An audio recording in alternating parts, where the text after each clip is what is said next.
Hi అండి, నమస్కారం. బాగున్నారా? Welcome back to our channel Kalpana vlogs. So today special item ఏంటంటే కలాకండ్ రెసిపీ అండి. ఈ స్వీట్ రెసిపీ చాలా బాగుంటుంది. నేను ఎప్పటి నుండో చేయాలనుకుంటున్నాను. సేమ్ షాప్లో అయితే మనం ఎలా కొనుక్కుంటామో అదే టేస్ట్తో, అదే క్వాంటిటీతో నేను ఇంట్లో కూడా ఇలా రెడీ చేస్తాను. చూడండి ఆ పీసెస్ ఎంత బాగుంది, చూడగానే నోరూరించే స్వీట్ అండి. నాకు చాలా ఇష్టం. మీరు కూడా తప్పకుండా వాచ్ చేయండి లాస్ట్ వరకు, స్కిప్ చేయకుండా. అలాగే ఇలా ఈ పీసెస్ అనేవి నోట్లో పెట్టిన వెంటనే అండి ఇలా మెల్ట్ అయిపోతుంది. అంత బాగుంటుంది కోవా. ఈ కలాకండ్ రెసిపీ చాలా ఈజీ అండి, ఇంట్లోనే చేసుకోవచ్చు. ఈ ప్రాసెస్ అయితే మీరు చూసుకోండి. ఫస్ట్ అయితే ఇంట్లో నేను నెయ్యి ప్రిపేర్ చేసుకుంటాను. పాలల నుండి వచ్చే మిగడ నేను స్టోర్ చేసుకొని మంత్లీ ఎలా మరిగించుకుంటాను. చూసారా నెయ్యి పోసగా ఎంత బాగా వచ్చిందో. నేను ఏ కడాయిలో అయితే నెయ్యి మరిగించుకున్నానో అదే కడాయిలో ఇప్పుడు స్వీట్ అనేది రెడీ చేస్తాను. ఇవైతే మార్నింగ్ తెచ్చే పాలండి, ఇలా విరిగిపోయాయి.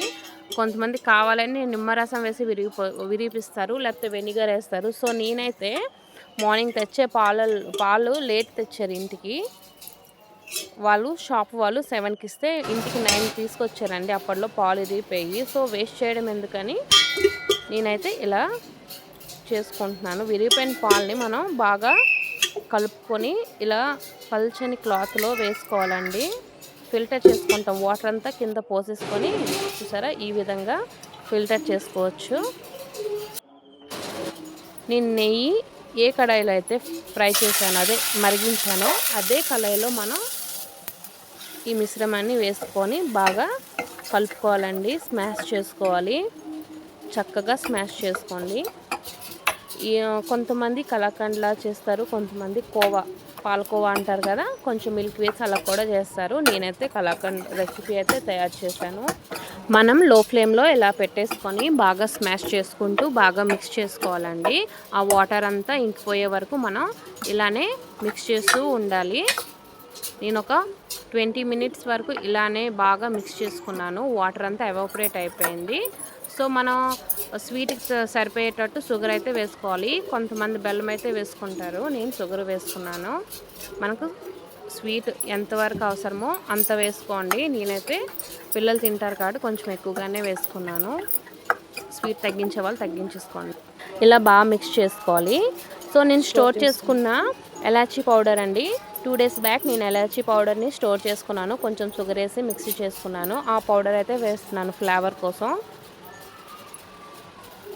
సరిపడేంత వేసుకొని బాగా మిక్స్ చేసుకోవాలి. చూడండి మొత్తం ఏమంటారు అదంతా పూసలా రెడీ అయింది. చూడండి నేను మరగబెట్టుకున్న నెయ్యి, ఫ్రెష్ నెయ్యి అండి.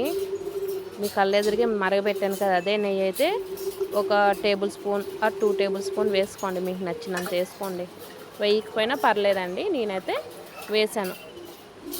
చూసారా ఎంత బాగా వచ్చిందో, పోసగా విడివిడిగా వచ్చింది. అలాగా కలుపుతూ ఉండండి. చూసారా పాకం అనేది గట్టిపడుతుంది. ఇంకేంటండి విశేషాలు? నా వీడియోస్ కనుక ఇప్పటివరకు చూడకపోయిన వాళ్ళైతే, కొత్తగా చూసే వాళ్ళైతే తప్పకుండా సబ్స్క్రైబ్ చేసుకొని లైక్ చేయండి, షేర్ చేయండి, ఫాలో చేయండి నా వీడియోస్ని. ఇప్పటివరకు చూసే వాళ్ళైతే నన్ను సపోర్ట్ చేయండి ఫ్రెండ్స్. చూసారా దగ్గర పడిపోయింది. మనం ఇలా కలుపుతూ ఉండాలండి, కింద అంటకుండా అడుగు పడకుండా మనం కలుపుతూ ఉండాలి. చూసారా పోసగా విడివిడిగా ఎంత మంచిగా ముద్ద అయింది. మనం ఇలాగే స్మాష్ చేసుకోవాలి. అలాగే ఇలానే కలుపుతూ ఉండాలండి. రెడీ అయిపోయిందండి, పాకం అంతా రెడీ అయిపోయింది. చూసారా కలాకండ్ రెసిపీ అనేది రెడీ అయిపోయింది. కొంతమంది పాల పౌడర్ కూడా వేస్తారు, మిల్క్ పౌడర్. నేను వేయలేదు. వేయకుండా చూసారా పోసగా రెడీ అయింది. చాలా చక్కగా రెడీ అయిందండి. తప్పకుండా వాచ్ చేయండి, లైక్ చేయండి.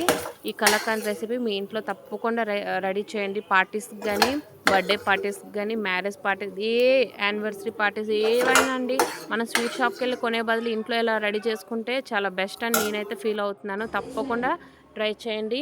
ఎంత మంచి రెసిపీ కల్పన వ్లాగ్స్లోనే దొరుకుతుంది. తప్పకుండా వాచ్ చేసి నన్ను ఫాలో చేయండి, తప్పకుండా సపోర్ట్ చేయండి, అలాగే లైక్ చేయండి ఫ్రెండ్స్. నేనైతే బాదం పప్పుతో నేను ఇలా ఈ విధంగా పెడుతున్నాను. చూడండి ఈ విధంగా స్వీట్ షాప్ స్టైల్లోనే నేను బాదం పప్పు పెట్టి నేను కట్ చేసుకుంటున్నాను పీసెస్ని.